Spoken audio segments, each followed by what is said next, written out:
before I give my remarks, I'd like to say that I hope the rumors are true that we're getting close to a deal here. The country needs us to reach a bipartisan deal, as we did in March, unanimously, when we passed the CARES Act here. It's time for us to do that again. In Colorado and all across the country, cases are spiking and the economy is slowing down. People need relief. They need help. And I hope we'll come together in a bipartisan way and do that. I hope that the deal is not going to come crashing down because of a disagreement about what the Federal Reserve's authority ought to be under the 13.3 program. That's an important program for the Federal Reserve to help when things are really distressed in our economy, to help our small businesses, our state and local governments, working families all over this country. It's an authority that Donald Trump used, or that the Fed used while Donald Trump was president. People on both sides of the aisle said it was an effective authority, and if it was an effective authority for President Trump, it should not be taken away from the Federal Reserve just because Joe Biden is becoming president of the United States. So I hope that we will come to an agreement. I expect that we will. I hope it's soon. People need the help. Mr. President, in the last few days, we've learned that the United States was subject to one of the most brazen cyber hacks in history. Based on press reports alone, the hackers appear to have breached the Department of State, the Department of Commerce, the Department of Energy, the Department of Treasury, the National Nuclear Security Agency, the Department of Homeland Security, including the agency responsible for our cybersecurity. On top of that, the hackers also managed to breach major American companies like Microsoft and compromise several state governments and other foreign governments, all at the same time in this process. While we're learning more about these breaches, but the level of resources and sophistication bears all the hallmark of Russia. Reports suggest that the hackers have been in the system since the spring, and perhaps much longer. And according to public reports, they may still be in our systems tonight. And we have heard literally not a word from the White House about this. Not a single word from the President about this. I suppose this should come as no surprise. After all, this is the same President who, to this day, refuses to acknowledge the Russians interfered in our 2016 election, even though our intelligence agencies unanimously agree that Russia meddled. The same President who went to Helsinki and on foreign soil sided with Russian President Vladimir Putin, a former head of the KGB, over the CIA, the FBI, the NSA, and all of our other intelligence organizations. The same President who spends the lion's share of almost every day criticizing everyone from the National Football League to Greta Thunberg, who's 17 years old, to the Secretary of State in Georgia for upholding the rule of law, can't bring himself to utter one word of criticism for Vladimir Putin, who, instead of challenging Putin, proposed creating a joint cyber unit between the United States and Russia. That would be like asking a burglar to design the locks on the front door of your house, Mr. President.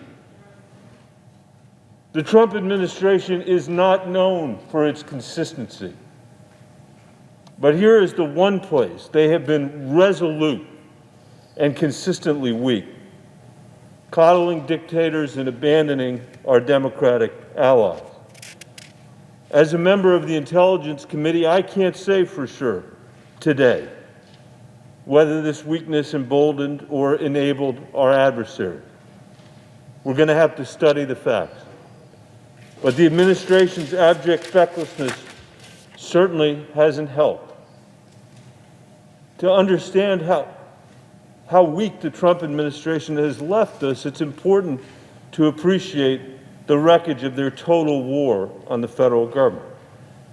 They came into office with a promise to dismantle the administrative state, but what they ended up doing was dismantling our national defenses. Over the past 4 years, the administration drove thousands of qualified public servants to the exits, including cybersecurity experts in agency after agency, critical to our national security. Back in March, I asked the Department of Homeland Security to detail its plans to shore up our cybersecurity. They responded by telling me that they still had hundreds of vacancies for cybersecurity. President Trump eliminated the top coordinator for cybersecurity at the National Security Council. There is no one, therefore, coordinating our cyber defenses across the federal government or engaging the private sector to make sure we're working together to shore up those vulnerabilities. If you put it all together, we've been left with a gutted bureaucracy without the necessary leadership to respond to cyber threats and espionage in a coherent way. And a few weeks ago, the President fired Chris Krebs. Just to make matters worse, our top Department of Homeland Security official for domestic cybersecurity, the very person who would be leading our response to the hacks right now.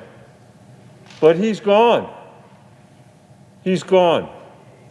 Not because he did a bad job, but because he refused to repeat the President's baseless claims about fraud in the election.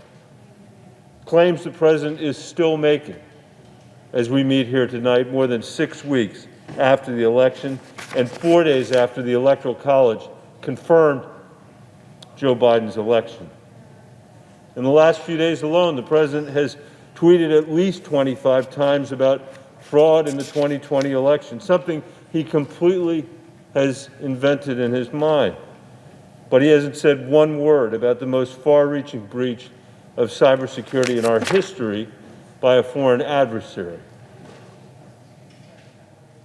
As we meet here again tonight in the land of flickering lights, uncertain whether we'll pass a budget to keep the lights on in our exercise of self-government for the weekend, all across the globe, there are public servants, the men and women of our intelligence services, who are working to repair the damage that's been done and to keep us safe.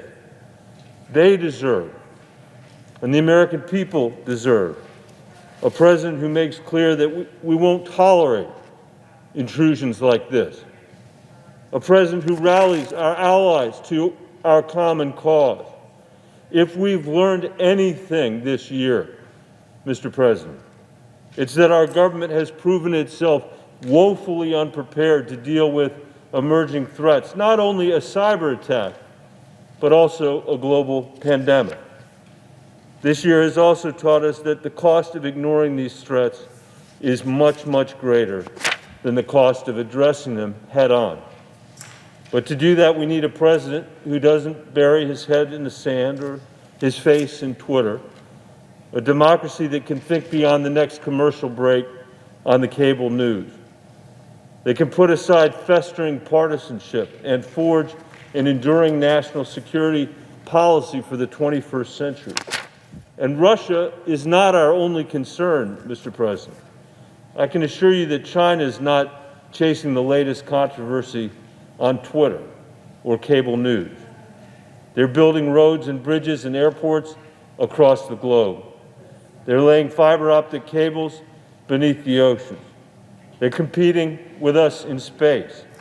They're forging new alliances and pioneering new technologies every month. They are making considered choices to shape the 21st century, while we're struggling here to keep the lights on. This lack of concern from the White House about this breach is a dark moment, but soon we will have the chance to take another approach. I hope everyone in this chamber will seize the opportunity to work with one another to secure the promise of our great country for the next generation and America's role in the world. Thank you, Mr. President. I yield the floor.